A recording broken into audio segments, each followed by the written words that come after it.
Two Fish Talks. Hi everybody, welcome to Two Fish Talks. I'm Miss Brooke. This is my good friend Ruff.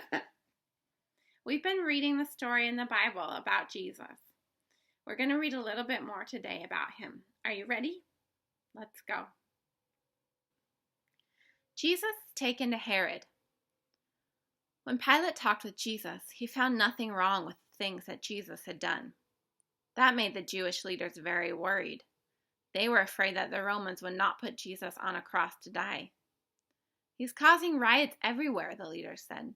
He has done this from Galilee to Jerusalem. Is he Galilean? Pilate asked. When the leaders said yes, Pilate sent Jesus to Herod Antipas. Herod ruled over Galilee. Perhaps Herod could deal with Jesus. Then Pilate would not have to do it. It happened that Herod was there in Jerusalem for the Passover. Herod had heard much about Jesus. He was happy to see Jesus at last.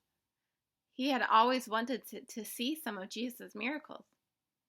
Herod asked Jesus many questions, but Jesus would not answer one of them. All this time the Jewish leaders stood there shouting. They were saying terrible things about Jesus. Then Herod and his soldiers began to make fun of Jesus. They put a royal robe on Jesus and sent him back to Pilate. Herod and Pilate had been enemies until that time, but on that day, they became friends. We should never make fun of Jesus because he's God's son.